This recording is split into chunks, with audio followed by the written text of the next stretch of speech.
Welcome to the channel. In today's video, this is my $1,200 marketplace buy for a big block. I'm gonna be putting this thing together. I'll show you some of the parts. Come with this Victor Jr. single plane intake, 049 oval port big block heads, valve covers, roller rocker arms, push rods. It did have a solid roller cam in it.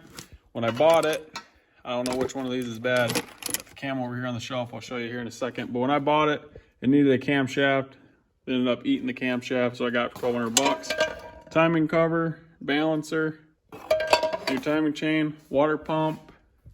Come with an MSD distributor, wires, cap. Before I show you guys the rotating assembly, I figured I'd show you the camshaft that was in the engine when I got it.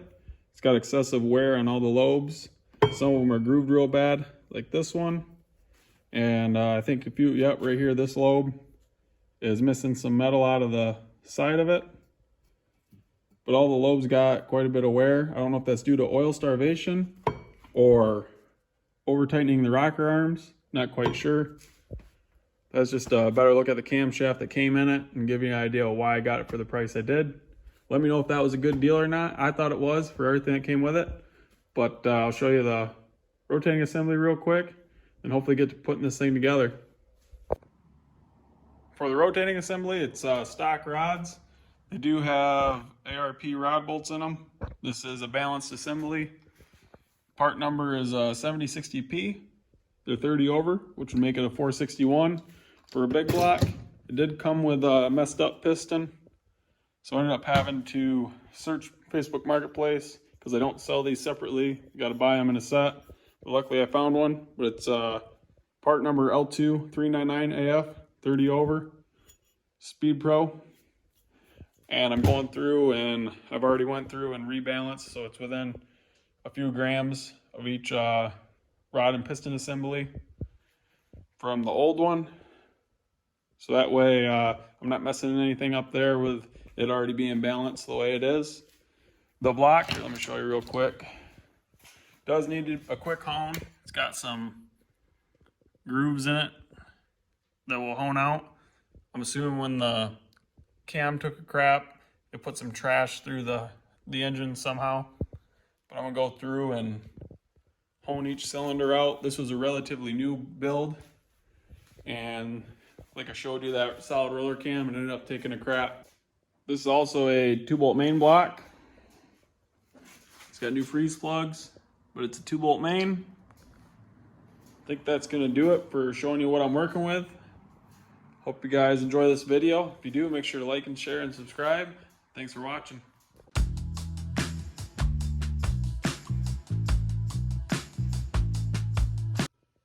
All right, finished honing all the cylinders. It looked pretty good. Back to brand new. I also ended up going ahead and primering the engine block. I'm gonna paint it with this orange high temp enamel engine paint. But while this primer is drying, I'm gonna go press the rod on the new piston. Then after it's dry, I'll come back and put a coat of orange on it.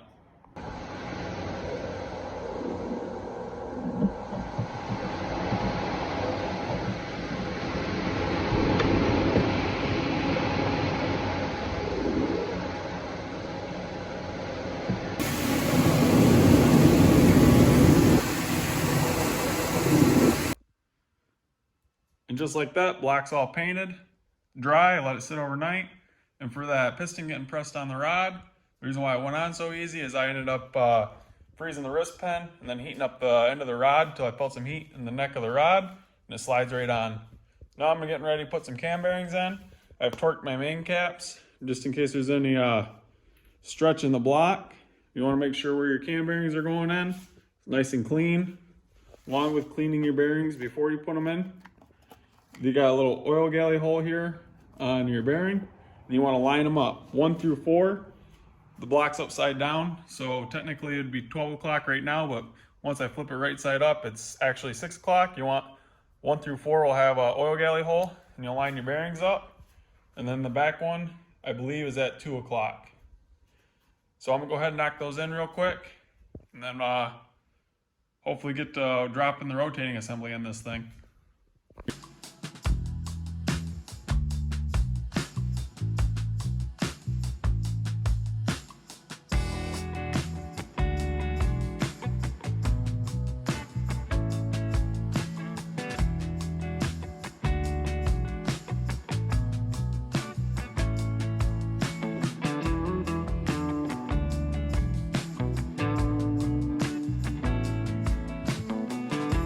Now that I have the cam bearings installed, I just take a flashlight, shine it down the oil galley hole there.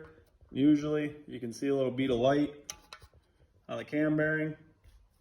Again, 1 through 4 is 6 o'clock on the big block. And then this one is 2 o'clock where you clock your oil hole on your bearing. Now I'm going to take the caps off and get ready to mock the rotating assembly up, gap some rings, and hopefully get it installed, have a short block together here soon. Alright, so I've already went through and checked the ring gap on all the pistons except for number 2 and put the rings on the pistons, but I want to show you guys, for those that might not know how to check ring gap, just take your feeler gauge, you're going to stick it right in between where the piston ring butts together. Check it. You want the ring about 3/4 of the way down the bore. And for this top ring, I got 0.026. I'm going to check the bottom ring and see where we're at. And the same steps, take your feeler gauge. And the bottom ring here is 0.030. So top is 0.026, bottom is 0.030. That's quite a bit of ring gap from stock. Rule of thumb, I think, is 0.004 times the bore. This is more like 0.006 times this 4280 bore. And these pistons are forged. I don't think they're like a 2618 forge. I think it's like a 43 something, I don't remember. But it's a lighter weight forge. So they were probably planning, being that this had a solid roller cam in it, they're probably thinking maybe they'd spray a little bit of nitrous or something on it at some point down the road, and then the cam took a crap and they parted ways with the block and the parts. But I'm going to leave them the way they're at because more than likely this is probably see nitrous again. Alright, before I final assemble the rotating assembly, I'm going to go ahead and put all the bearings, main bearings in real quick. And I'm going to use some of this plastic gauge, and I'm going to see where the main bearing clearance is.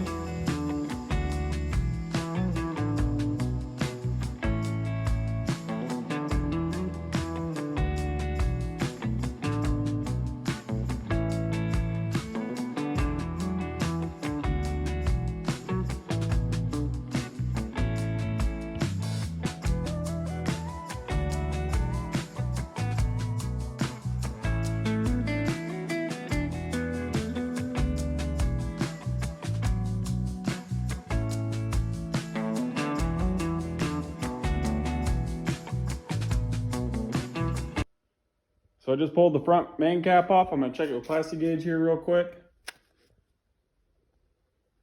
It looks pretty close to 0.002 of an inch. That's good enough for me. I'm going to go through off camera and check all the other main bearings. And if they're similar to this first one, I'm going to go ahead and clean the plastic gauge off the bearing and the journals and final assemble the crank or torque the crank down. Get ready to put some rods in this thing.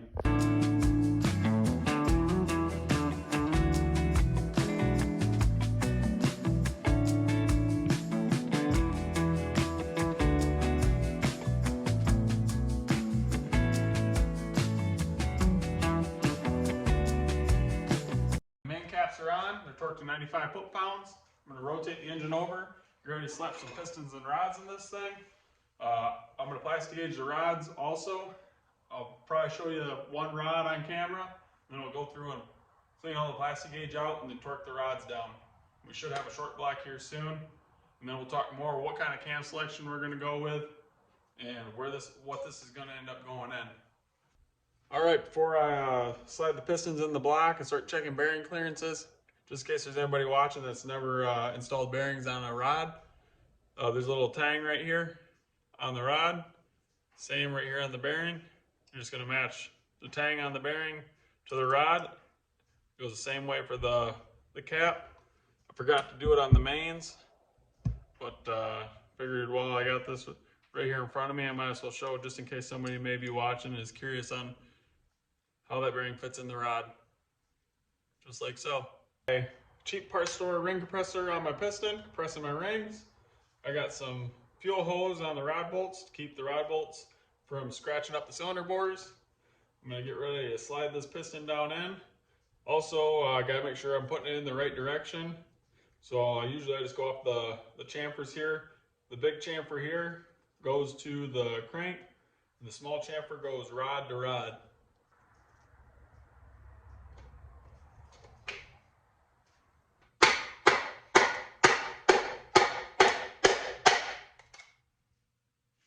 just like so. I keep my hand down here and I'm gonna slowly help guide the rod onto the crank journal.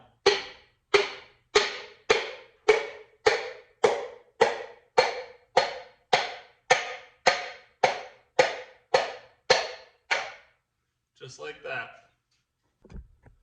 I got the rod sitting on the crank now. Pulled the fuel lines off the rod bolts. Got some plastic gauge right here sitting on the crank. I'm not gonna put any lube just yet on this cap, but I'm gonna slide this on and torque it down to spec, and we'll see what kind of clearances we have for the rod bearings.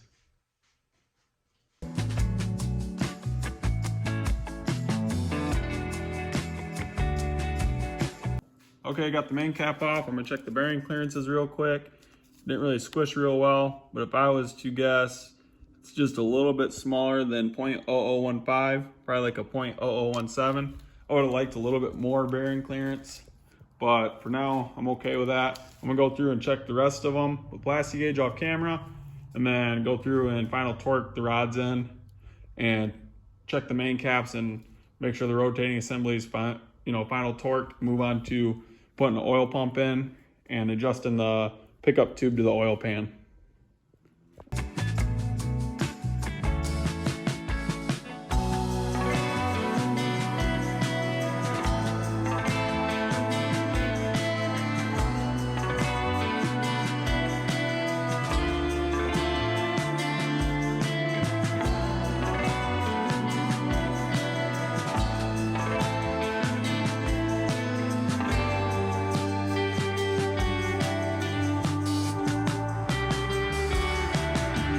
All right, I almost forgot to mention that I did end up swapping out the bearings to these bearings here. They're a 0.009 undersized bearing, which gives me about 0.001 of an inch more bearing clearance or oil clearance.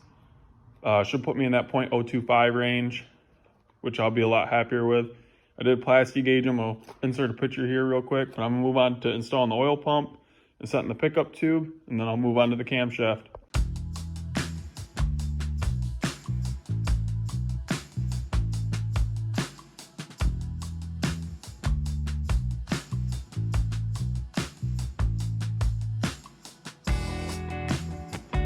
Got the oil pump installed, torqued down to 65 foot-pounds. Pickup tube is tack welded. This pickup tube did have a bracket that would have bolted to the pump here, but I couldn't get the right distance in the oil pan. You're supposed to have 3/8 to half an inch, I believe, from the bottom of the pan. So I cut it off and then put it where I wanted and tack welded it here to the pump so it doesn't fall out. Got the oil filter adapter also bolted onto the block. I'm going to move on to talking a little bit about the camshaft and installing the camshaft. And I believe I have a gear-to-gear timing set that's going to be going on this instead of a timing chain. Finally ready to start installing the camshaft. I'm going to give you guys some of the specs. Got the cam card here. It is a XE284H-10 camshaft. Max lift is 576, 580. This is a hydraulic flat tappet cam.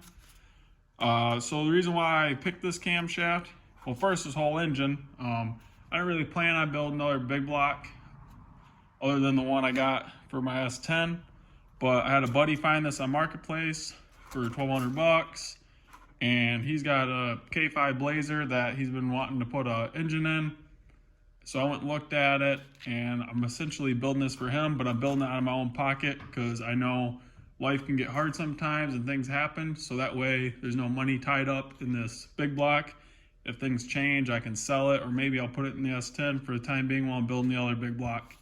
But he wanted to keep the build relatively cheap, so instead of putting a hydraulic roller cam in it, I chose to do a flat tappet. It has 410 gears. It's lifted, I believe, on 35s. I'll put a picture here real quick.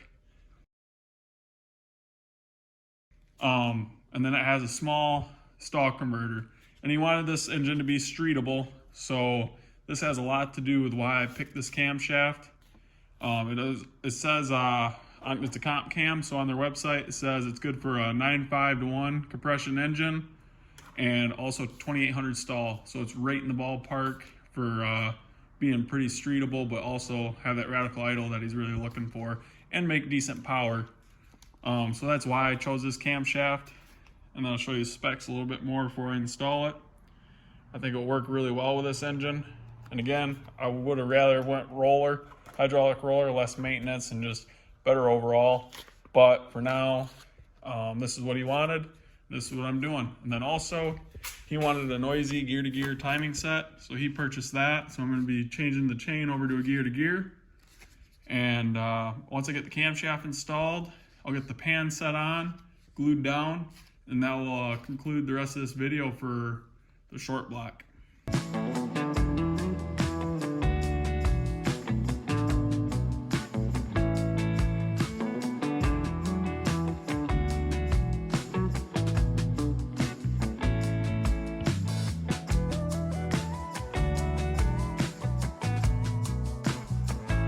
Alright, before I put the cam gear on, I gotta pick bushing. Comes with an assortment. I can adjust my cam timing by just changing a bushing here. I'm gonna go with 0 or neutral. Slide it right there in the dowel of the cam. And it's got this copper washer that goes on the back of the cam sprocket. I just use some assembly lube to keep it from falling off. Also, starting it dry. This definitely helps, having it lubed up. Goes on just like so. And then I got this little retaining plate.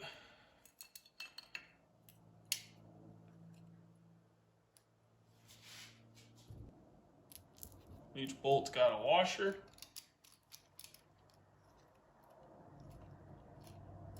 Now I've already pre-fitted this and went through the steps to make my job a little bit easier while recording. I found that these washers are a little bit too big for the cam button to sit inside here. So I just ground a flat spot on the washer, so that way I can move the cam button in and out. So before I tighten these down real tight, I want to make sure that flat spot's pointed towards the center. So that way, I don't know, the camera probably doesn't show it, but these washers overlap the center of this, and that cam button rubs on them washers. Then you take your cam button, open side goes in. See how it doesn't want to go in? But take and rotate these washers to the flat side.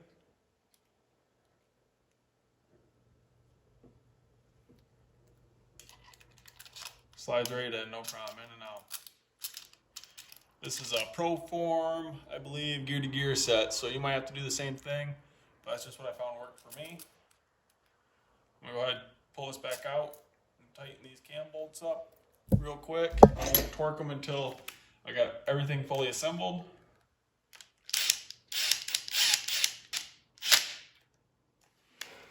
Alright, should slide right in there like so. And then with your middle piece here, this side's larger than this side. This side's gonna go to the block. And then you're gonna line up your cam gear and your crank gear, dot to dot.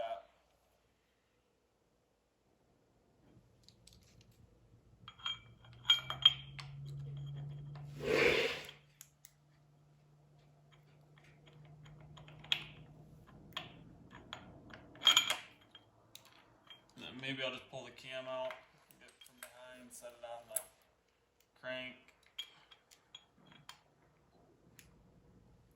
Make sure I'm still lined up here. There we go. Sometimes that's a little bit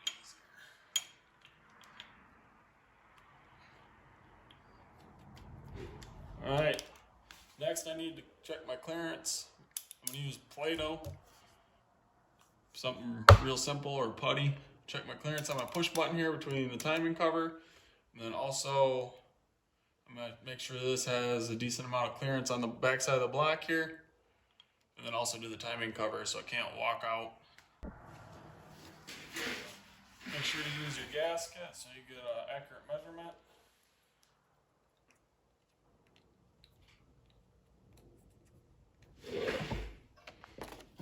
Got your cover here. I've already went through and massaged this to my liking, the cover, so it should be spot on. But you might have to take some off your cam button or massage your timing cover to make it work for you. You can either press on it like this, tap it on there, or put a couple bolts in there and suck it real tight. just like that. And I can peel it off. Use my X-Acto knife.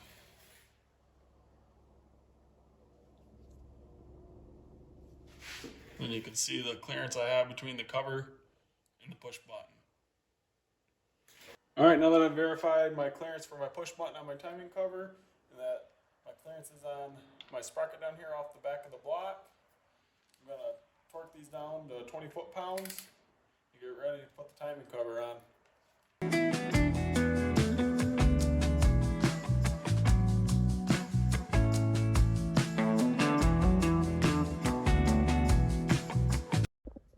All right, got the gear drive all set up. Tabs folded over. Cam gear bolts are torqued to 20 foot-pounds. I pressed in my gasket and my timing cover. And then I also put a little bit of ultra copper on there to let the timing cover gasket stick to the cover. So I'm not fighting that putting it on. I'll probably put some ultra copper on this side of the gasket too.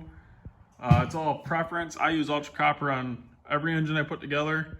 I haven't had any leaks. I love this stuff. Use it on everything, but that's just my preference. But I'm gonna go ahead and get this timing cover on here and then flip the engine over and we'll be putting the oil pan on. We should have a short block here shortly.